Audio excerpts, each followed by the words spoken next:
오스카 와일드라는 사람이 그날 이후라는 그러한 글에서 재미난 이야기가 있어 여러분에게 먼저 소개합니다. 그날 이후, 사랑하고 난 다음 이후, 예수 만나고 난 다음 그 이후, 예수님이 어느 날 이 땅에 다시 오셨어요. 그래서 예수님이 이 땅에 계실 때에 치유해줬던 한 두 사람을 만났습니다.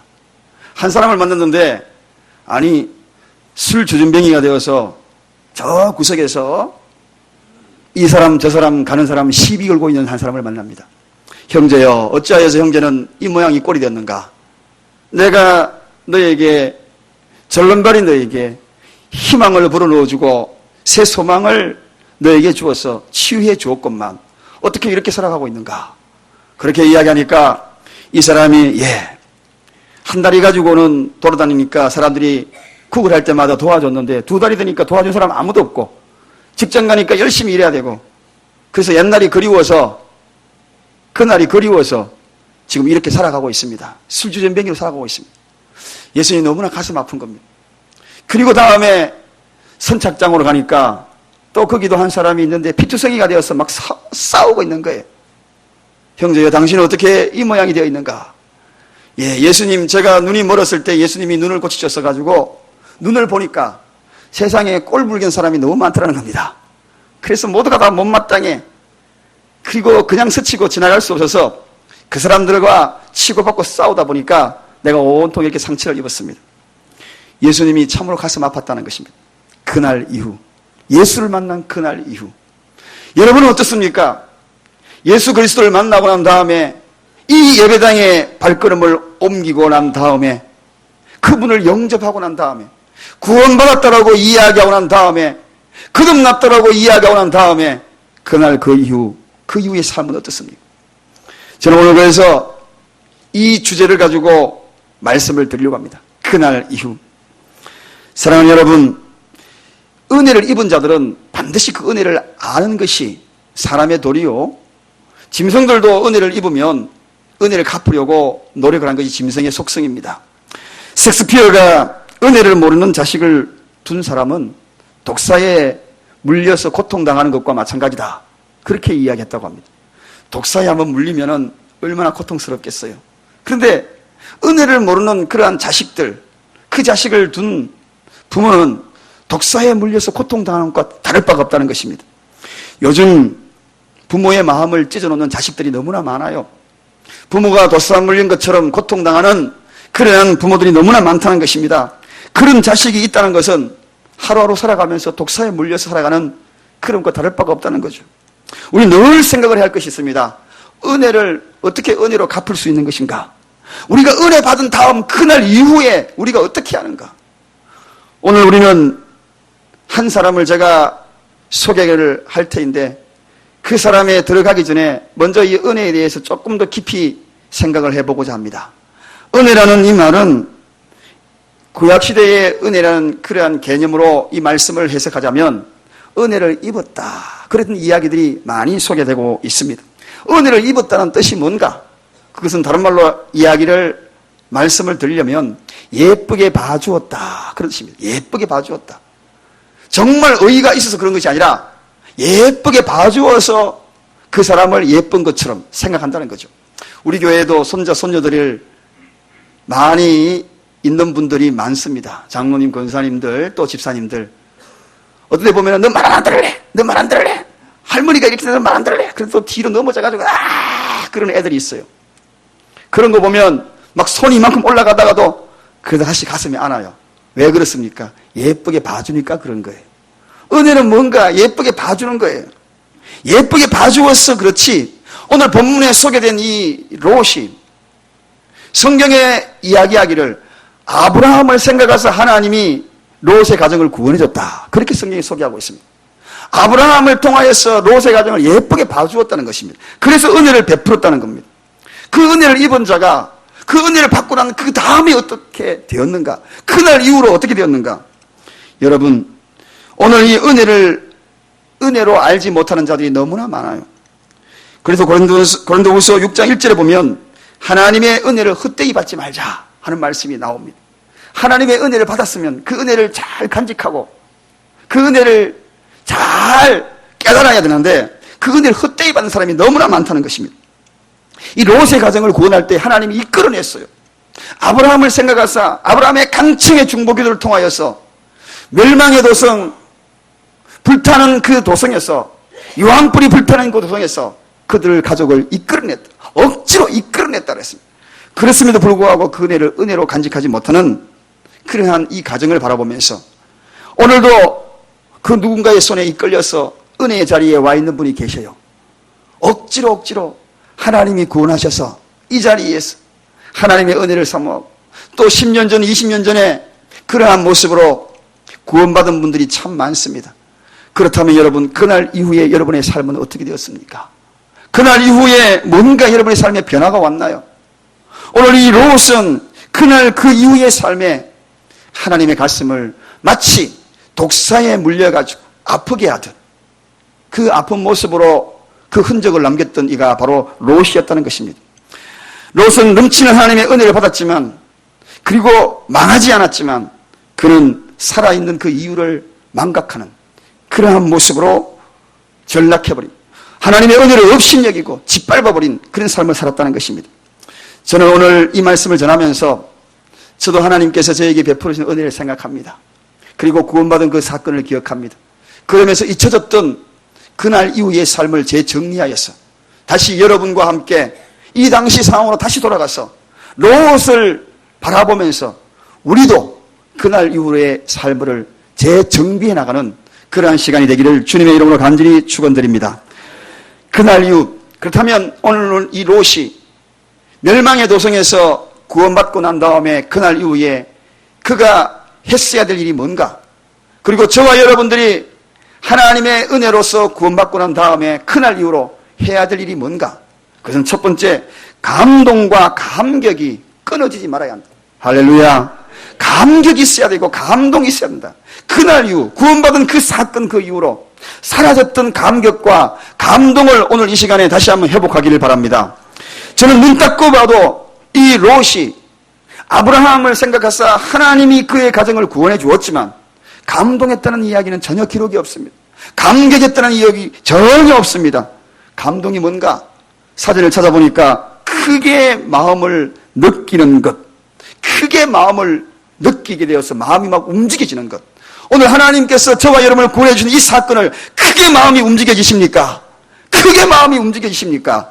오늘 이 구원받은 자의 마음속에는 감동이 있어야 되는데 그 감동은 크게 마음이 움직여져야 된다는 것입니다. 그럼 감격이 뭐냐? 감격이라는 것은 영어로는 deep emotion입니다. 이 뜻이 뭐냐? 저 깊숙한 곳에서부터 움직이는 감사가 흘러나오는 것, 이게 바로 감격입니다. 저 마음의 깊숙한 곳에서 감사가 흘러넘치는 것이 감격이다. 감동과 감격이 구원받은 사건을 통하여서 나타나야 되는데 그날 이후에 우리의 삶은 오늘 이 예배에 드려지는 이 예배에 과연 감격이 있고 그리고 과연 감동이 있는가? 구원받은 그날 이후에 밋밋하고 사지도 더웁지도 않은 그런 예배를 통하여, 그런 기도를 통하여, 그런 찬송을 통하여 드리고 있다면 어쩌면 우리가 롯이 아닌가? 제가 롯이 아닌가? 여러분이 롯이 아닌가? 그 의미를 망각하는 그러한 롯이 아닌가? 마지막 불타오르는 그 조성을 바라보면서 그 흰 연기 속에서 사라져가는 그 성을 바라보면서도 감동이 없고 감격이 없고 살아남은 그 존재의 그 가치를 느끼지 못한다면 바로 오늘 이 롯과 같은 마음과 그런 마음과 다를 바가 무엇인가 하는 것입니다. 여러분, 오늘 이 예배에 구원받은 그 사건 그날 이후에 받았던 그 감격이 회복되기를 바랍니다. 저 마음 깊숙한 곳에서 울렁이는 그런 감동이 되살아나기를 주님의 이름으로 축원합니다. 어떤 형제가요, 하나님의 은혜를 너무 받다 보니 너무 감동이 오는 거예요. 그래서 예배에 제일 앞자리에 앉아가지고 목사님이 설교하면 그냥 아멘, 할렐루야. 옆에 있는 사람이 막 고막이 터질 때 깜짝 놀라는 거예요. 목사님도 설교하다가 하고 놀래가 갑자기 아멘 소리 나오니까.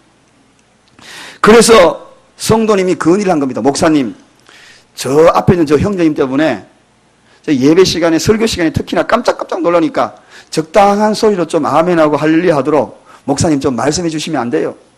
자꾸 오늘날 같은 민원이 자꾸 들어오는 겁니다. 목사님도 그 성화에 견디다 못해가지고 이 형제님을 어느 날 불렀어요. 형제님, 이제 형제님 부탁할 소리가 있는데 적당한 소리로 아멘하고 할렐루야 해주면 참 좋겠습니다. 저도 가끔 놀라고 성전 놀란대요. 그렇게 이야기하니까 형제님, 예, 알겠습니다. 그런데 그 다음 주에 되니까 또 큰 소리로 아멘 할렐루야 그러는 거예요. 그래서 이 목사님이 생각하다 안 되어서 형제가 늘 신고 다니는 신발을 보니까 너무 낡은 거예요. 그래서 상품을 걸었어요. 형제님, 이제 형제님이 만약에 적당한 소리로 아멘하고 할렐루야 해주시면 제가 구두를 한 켤레 사드릴게요. 형제님 구두가 다 낡았네요. 제가 한 켤레 사드릴게요.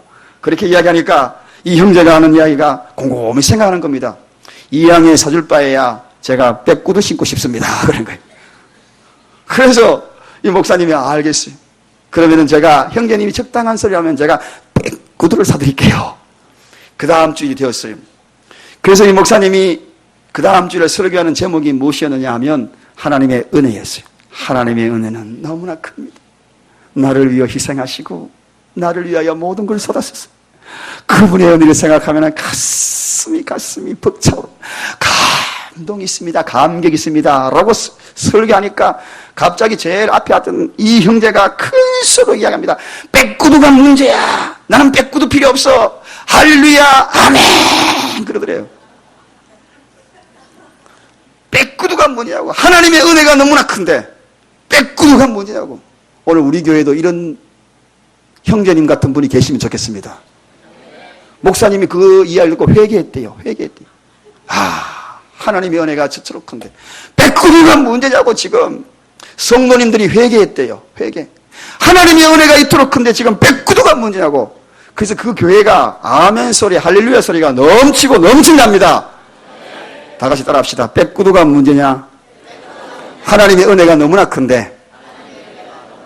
할렐루야! 아멘! 그건 좀 죽이 맞아야죠. 제가 할렐루야 그러면 아멘하고 아멘하면 할렐루야 해줘야죠. 아멘! 할렐루야!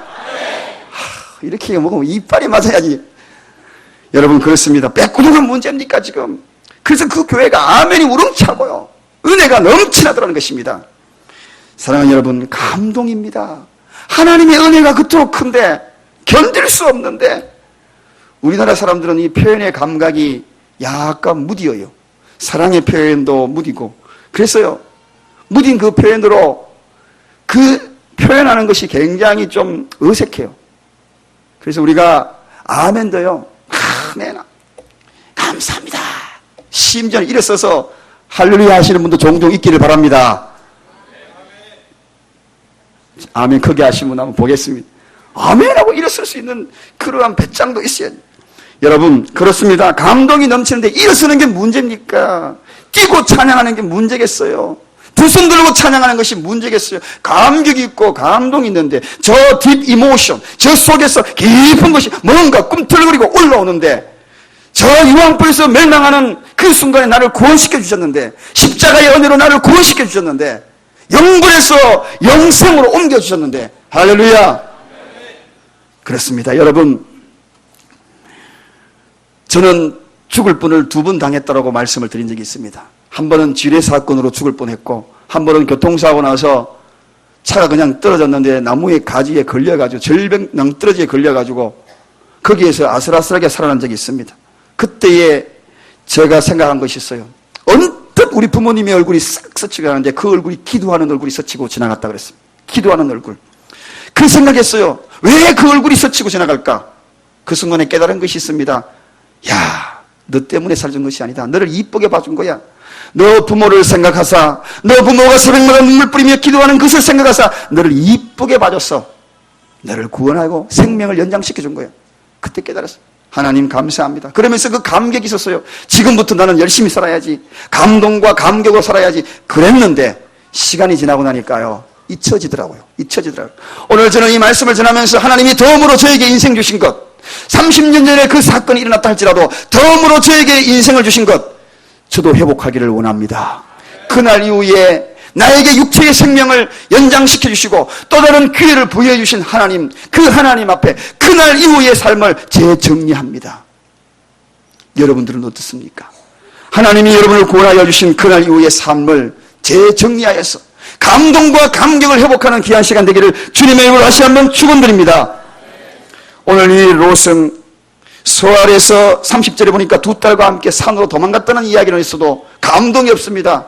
감동 있는 자는 용기가 있어요. 감격 있는 자는 담대해집니다. 도망자가 되지 아니하는 겁니다. 하나님의 은혜를 아는 자는 담대하고 용기가 있는 것인데 들에서 두려우니까 산으로 도망가고 산이 두려우면 또 어디로 도망갈래요?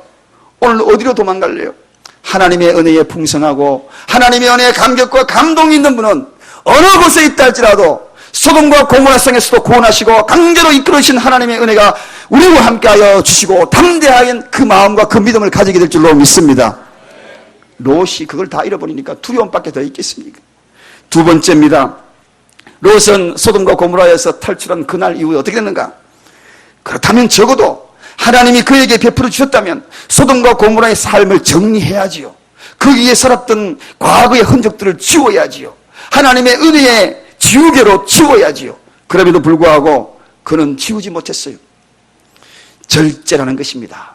여러분, 절제, 즉 다시 말하면 그날 이후는 이제는 절제하는 삶으로 돌이켜야지요. 절제는 신앙의 꽃입니다. 절제는 믿음의 꽃입니다. 절제는 사랑의 꽃이에요. 절제는 인격의 일품의 꽃입니다. 절제는 성령의 열매의 마지막 꽃입니다. 여러분, 이 절제가 얼마나 아름다운 것인지 아십니까? 오늘 그날 이후 예수 믿고 난 다음에 이 절제라는 이 단어는 정도에 넘지 않도록 알맞게 잘 조절함, 이게 절제라는 뜻입니다. 정도에 넘지 아니하고 분에 넘치지 아니하고 잘 조절하는 것, 이게 뭐냐? 절제라는 단어입니다. 그런데요, 예수 믿고 난 다음에 절제하는 삶으로 정도에 넘지 아니하고 잘 조절을 해야 돼요. 이 롯이 소돔과 고모라에서 탈출했다면, 하나님의 은혜를 입었다면 정도에 넘지 않고 잘 조절을 해야 돼요. 그런데 이 절제를 할 수 없습니다. 사랑도 절제가 필요하다 그랬죠. 요즘 TV 뉴스에 종종 보는 그 사건, 살인 사건이 뭔가요? 두 사람이 너무 사랑했대요. 사랑했는데 보니까 50대가 40대 여자분을 사랑했대요. 그런데 그 사랑이 지나치니까요, 늘 따라다니면서 뭐 하나 매 따라다니고 그러면서 사랑했대요. 사랑이 도가 넘은 겁니다. 도가 넘은 것을 우리는 집착이라고 이야기하죠. 그래서 그러니까 너무 집착하니까 힘이 들어가지고 니 나하고 헤어지자, 그렇게 이야기하니까 이 남자가 화가 나가지고 따라가서 살인을 저지른 겁니다. 살인 사건. 절제가 되지 아니하면 살인이 일어나는 겁니다. 이 롯이요, 절제가 되지 않아. 무슨 절제가 되지 않았는가? 술에 대한 절제가 되지 않았다는 것입니다. 소돔과 고모라에서는요, 술을 즐겨 먹었는가 봐요. 오늘 첫째 날은 큰딸이 술을 권합니다. 아빠 술 한잔 하세요. 왜냐하면 큰딸의 남편이 소돔과 고모라에서 불타버렸잖아요. 나타나지 않았잖아요. 나오지 않았잖아요. 그러니까 후손을 어떻게 할까? 그러다가 생각한 것이 뭡니까? 우리 아버지를 술을 먹여서 아버지와 동침하여서 자식을 낳자. 그래서 후손을 벌어뜨리자, 이 생각을 한 겁니다. 그래서 아버지에게 술잔을 권합니다. 딸이 술잔 주니까요, 홀짝 잘 마신 겁니다. 그러니까 첫째 날 큰딸이 아버지와 근친상간을 합니다. 절제하지 못하니까 이런 큰 실수를 하는 거죠. 세상에 이런 실수가, 더 큰 실수가 어디에 있습니까? 그런데 이튿날 그러면 절제를 해야지요. 오늘 성경에 보니까 이튿날 둘째 딸이 또 아버지하고 술을 권합니다. 그래가지고 이튿날은 둘째 딸하고 술잔에 기웃기웃 하다가 절제하지 못하여서 큰 실수, 또 근친상간의 실수를 범하고 맙니다. 여러분 보십시오. 우리가 이 절제하지 못함으로 말미암아 나타난 그 현상, 아버지와 이 딸이 큰 죄를 범하지 않습니까? 무슨 절제를 못했다고? 술 절제를 못한 겁니다. 오늘 술뿐입니까? 여러분, 많은 사람은요, 변한다 그러지만 실제 변한 것 없어요.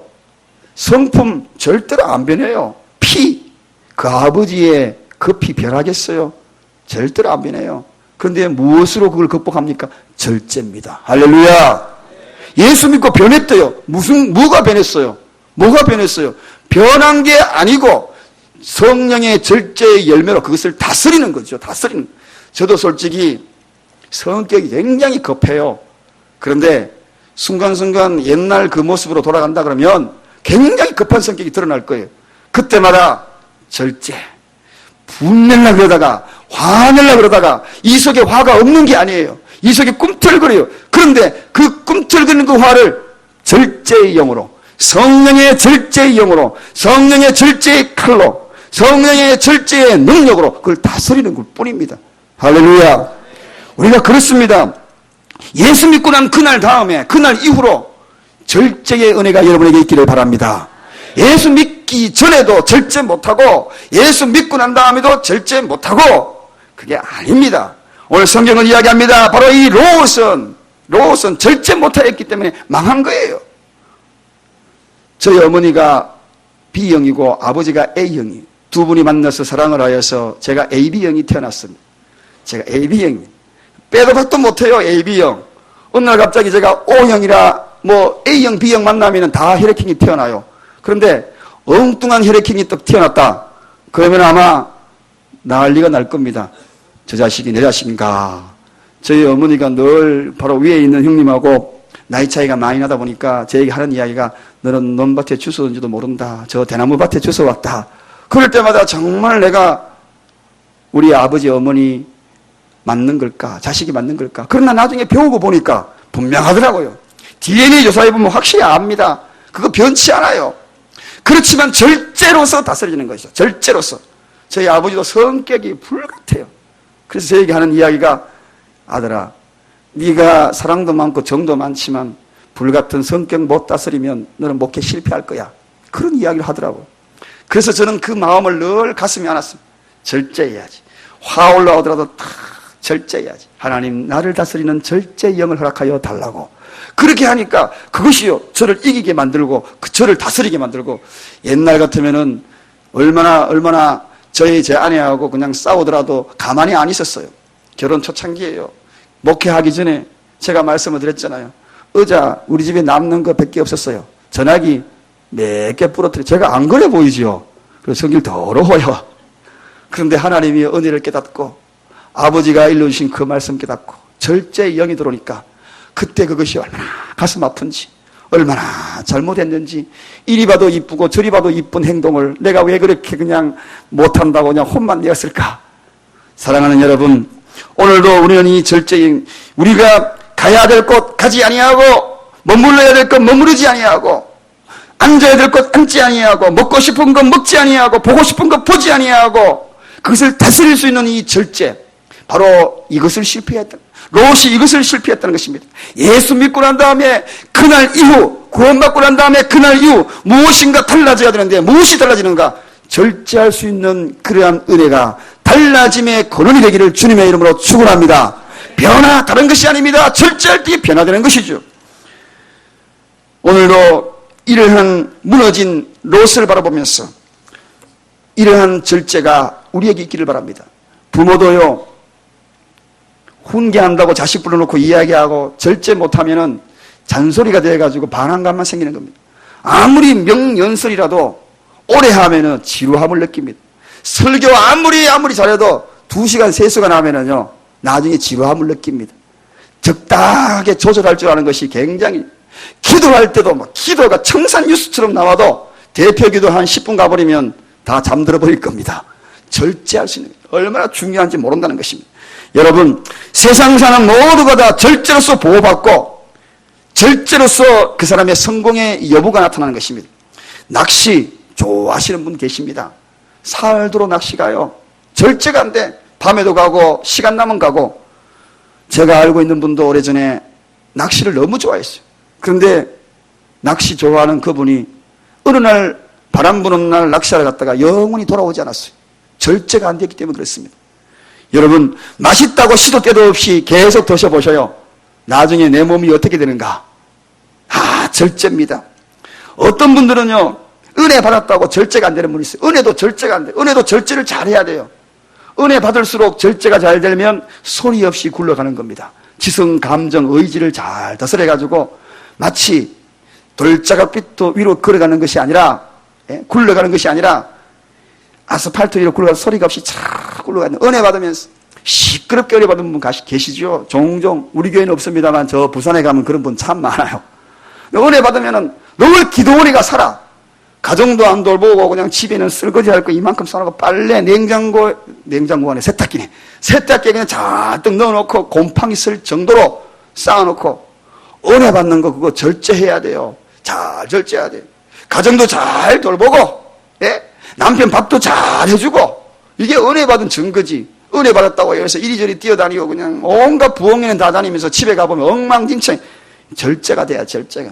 차라리 이 부엌에 저 부엌에 안 다니더라도 한 번 덜 가고 집안 잘 가꾸는 게 이게 더 은혜롭습니다. 할렐루야. 우리 사랑교회는 집안도 성공하고 교회 생활도 성공하시기를 주님의 이름으로 부탁을 드립니다. 그날 이유는 달라져야지요. 마지막 그날 이유는 무엇이 달라지는가? 착한 열매를 좀 맺어야 합니다. 나쁜 열매도 있고 착한 열매도 있어요. 여러분 오늘날 착한 가게, 착한 가격, 착한 사람, 그런 사람을 찾고 있고 오늘날은요 그런 사람이 성공합니다. 착한 가게가 성공을 해요. 나쁜 가게 오래 못 갑니다. 금방 들통이 납니다. 1년 2년 쏙이다가 나중에 금방 나갑니다. 어느 가게에 고기 그람수를 달아보니까요 어느 가게는 약간 남아 다 남아. 근데 어느 가게는 항상 모자르게 그거 남겨가지고 그 이득 들려고 그러다가 알려지니까 문 닫는 가게 너무나 많아요. 거짓말하면 언젠가 들통나는 겁니다. 착한 가게가 되어야 되는 것이죠. 여러분 열매도 먹지 못하는 열매가 있어요. 제 아내하고 며칠 전에 공원에 갔는데 열매가 너무 예뻐. 한번 깨물어 볼까? 아이고 입에도 못 대겠더라고요. 요즘 과일철 과일이 얼마나 풍성한지 몰라요. 이왕이면 여러분 달콤하고 새콤하고 맛있는 거 먹고 싶지 않습니까? 맛없는 거 누가 먹으려고 그래요? 좋은 열매 먹고 싶지 않습니까? 사랑의 열매, 칭찬의 열매를 맺어야지요. 전도의 열매를 맺어야지요. 용납의 열매를 맺어야지. 용서의 열매를 맺어야 될 텐데 나쁜 열매만 자꾸 맺어. 미움의 열매 자꾸 맺고요. 용서하지 못한 마음 자꾸 가지는 열매를 맺고요. 오늘 롯 보십시오. 그가 열매를 맺었어요. 무슨 열매? 모압 족속과 암몬 족속의 열매를 맺었어요. 하나님이 가장 싫어하는 열매 맺었어요. 나쁜 열매를 맺었어요. 어떤 나쁜 열매입니까? 이스라엘의 가시가 됩니다. 하나님의 백성의 가시가 되었어요. 이스라엘의 독이 되었어요. 이스라엘이 그걸 마시면 죽게 만드는 독이 된 그러한 족속의 후예들을 만들고 말았습니다. 여러분 예수 믿고 그날 이후 독을 만들지 말고 약을 만드시기를 주님의 이름으로 축원합니다. 약이 되는 열매를 맺어야지 독이 되는 열매를 맺어서 후손들 전부 독성들을 만드는 그런 열매를 맺어서는 안 된다는 거죠. 좋은 열매, 착한 열매. 가시가 되지 말아야죠. 꽃이 되시기를 주님으로 축원합니다. 어떤 사람은 열매를 맺었는데 전부 가시야. 다가가면 자꾸 찔리게 만드는 그런 열매 맺어가지고 상처 주고 상처받고 온통 상처투성이. 이제는 그런 열매 맺지 마십시다. 예쁜 꽃 피우는 열매 맺으십시다. 아주 맛있는 과일, 착한 과일, 좋은 과일, 그러한 것, 약이 되는 것을 만들어서 열매를 맺어야지 독이 되는 열매를 맺어서는 안 된다는 것입니다. 롯은 무너지는 도성을 바라보면서 그가 생각한 것이 있었을 텐데 이런 모든 것을 놓쳐버리고 오늘 본문에서 요약된 이 세 가지를 놓쳐버렸습니다. 살아있는 이유도 놓쳐버린 겁니다. 하나님이 생명을 연장시켜준 이유도 놓쳐버린 겁니다. 롯의 삶에 하나님이 역사하셔서 소돔과 고모라에서 그날 이후의 삶이 너무나 안타까운 삶으로 전락해버렸다는 것입니다. 저와 여러분을 왜 구원해 주셨습니까? 그날 이후의 삶을 한번 돌아보십시다. 하나님을 만나고 예수 믿고 그 다음의 삶을 돌아보자는 이야기지요. 오늘 이후의 삶을 한번 정리해 보십시다. 무엇으로 그날 이후를 생각해 보겠습니까? 첫째, 나는 감동이 있는가? 감격이 있는가? 유황불에서 구원해 주셨는데 나를 감동이 있는가? 감격이 있는가? 오늘 이 예배를 통하여 감동과 감격을 회복하십시다. 두 번째, 그날 이후 절제죠. 그날 이후 예수 믿고 난 다음에 구원받고 난 다음에 절제의 삶으로 나를 다스리기를 주님의 이름으로 축원합니다. 셋째, 착한 열매를 맺어야 한다. 착한 열매, 나쁜 열매 맺으면 안 됩니다. 가시, 독을 맺지 마십시다.